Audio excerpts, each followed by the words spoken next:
Continuamos con Conoce tus derechos. Regresamos de ese corte comercial agradeciendo que estén pendientes de nuestro programa. Pues habíamos dejado una pregunta pendiente, licenciada.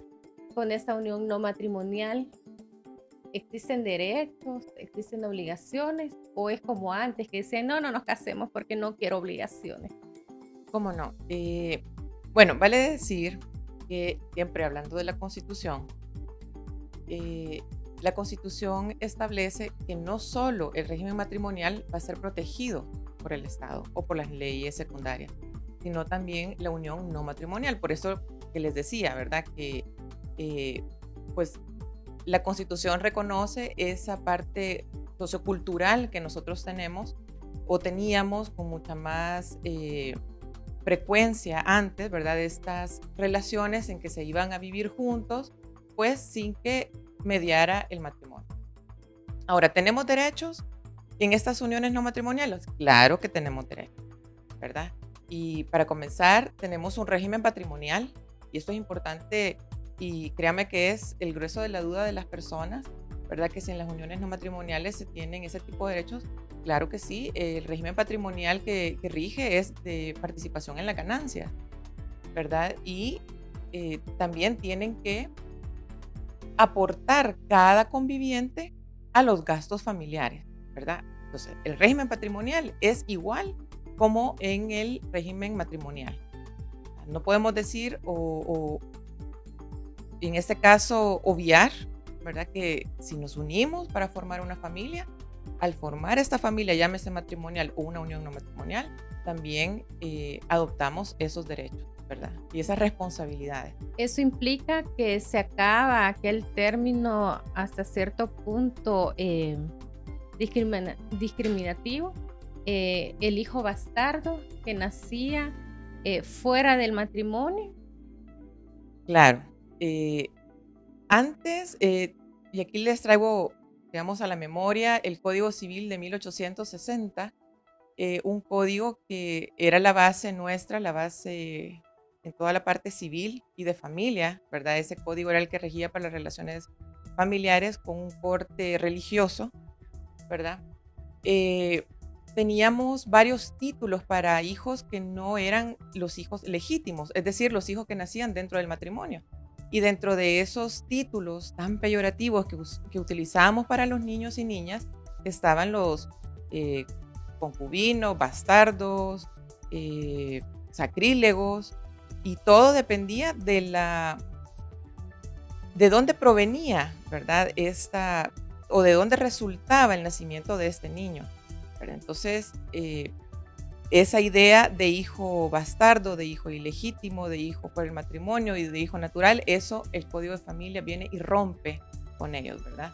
La Constitución misma nos dice que no va a haber ninguna distinción entre, entre hijos, ¿verdad?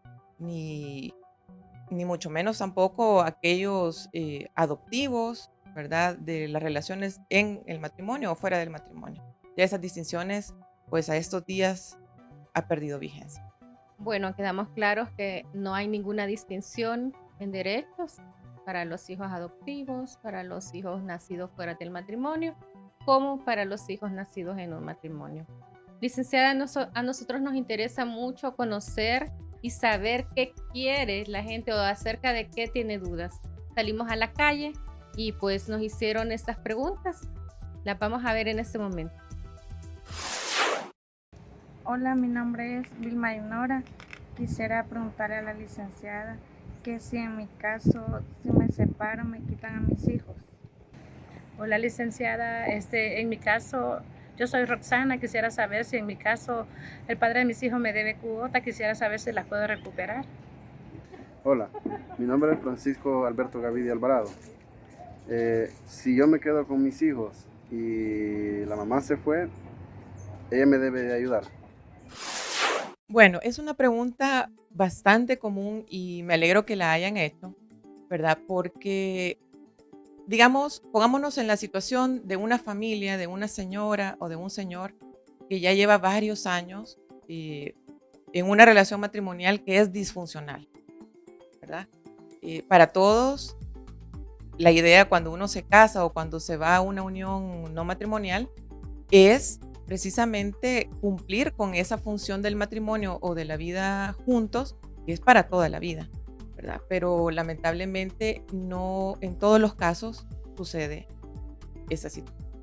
Entonces, alguien que ha estado ya por muchos años o viviendo en una relación así y dice, bueno, me separo y que voy a perder a mis hijos, o él me está diciendo, te voy a quitar a los niños y me está amedrentando con eso, si tú te vas, yo te los quito. La respuesta es, si usted se separa, se tiene, en primer lugar, al separarse y usted está por el régimen matrimonial, ok, promueva el divorcio y a la vez promueva el cuidado personal de los hijos, ¿verdad? Nadie puede venir y decirle, yo te los voy a quitar y estarla amenazando con eso. El juez tendrá que ver cuál de los padres es el idóneo para tener a los hijos, ¿verdad? Pero la idoneidad no solo es porque él tiene más dinero, él tiene la casa, él les puede dar mejores condiciones que yo. O sea, la idoneidad va más al fondo, ¿verdad? Si este señor, supongamos en el caso que el señor se haya ido de la casa, no tiene ninguna comunicación con los hijos y por ahí pasan años, ¿verdad? Y no se sabe nada de él, no puede venir a un momento y decirle te voy a quitar a los hijos y vos vas a promover el divorcio. Cuando no ha estado con ellos. Exactamente. Entonces, la idoneidad ahí sería con quién ha hecho el vínculo también este niño. ¿Cuál es el status quo de los niños dentro de esta familia? ¿Se quedó la madre al frente de ellos? ¿Verdad? Entonces, todas estas variables el juez las tiene que valorar, ¿verdad? Para otorgar el cuidado personal.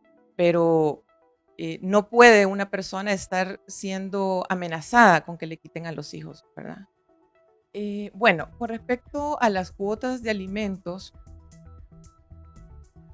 cuando ya ha sido decretada la cuota de alimentos mediante un tribunal de familia, un juzgado de familia, y el obligado a dar esa cuota, pasan un tiempo considerable, pasan meses y no la proporciona. Incluso años pueden pasar. Exactamente.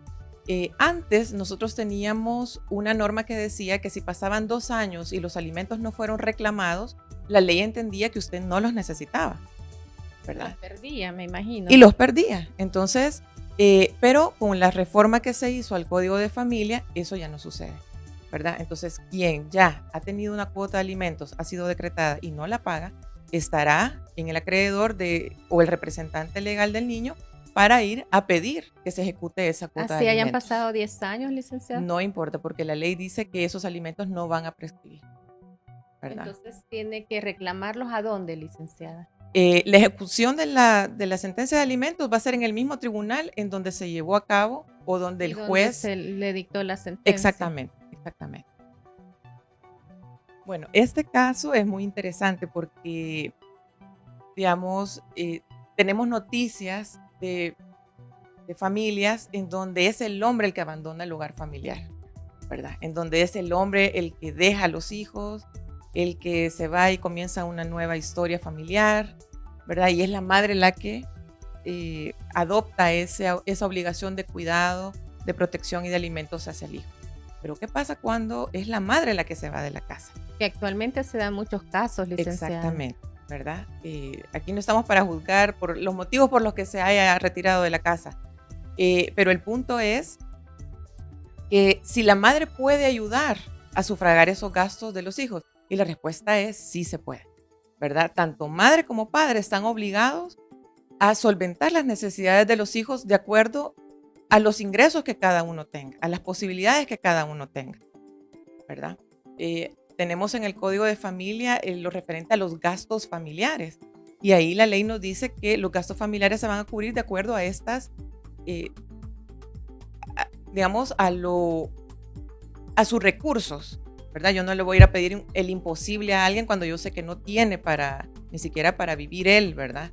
Pero si se tienen los recursos, yo puedo ir a demandar. Y en este caso se puede ir a demandar a la madre por unos alimentos para que el padre administre esos alimentos en favor de sus hijos. Se dan casos, licenciada, que hasta renuncian, ¿verdad? Para no poder dar esa cuota que se le ha asignado ¿Cómo hacer ante esa situación? Va, eso nos trae al primer punto de que estábamos hablando si los derechos los podemos renunciar, ¿verdad? Los derechos no se pueden renunciar. No lo podrá ejercer la madre, ¿verdad? No lo podrá ejercer la madre, o el padre que se quede que tenga el cuidado personal de los niños, pero eso no quiere decir que está renunciando al derecho, porque no lo puede hacer, ¿verdad? Aquella madre que se ha separado dice, no, pero yo lo puedo sacar adelante, yo no necesito de él para que me esté pasando una cuota. Hay que entender que el derecho no es de ella, el derecho es del niño y de la niña que tiene bajo su cuidado, ¿verdad? Entonces tiene que representarlo y si necesita los alimentos se los tienen que dar. De acuerdo. Vamos a un corte comercial, licenciada. Nuevamente le voy a dejar una pregunta para que me la conteste cuando regresemos de ese corte y es acerca del Estado. ¿Tiene la obligación de velar por la familia? ¿Cómo debe hacerlo? ¿O tiene mecanismos para poderlos hacer? Agradecemos que sigan en sintonía de su programa Conoce tus derechos. Vamos a un corte. Ya regresa. Conoce tus derechos. Conoce tus derechos.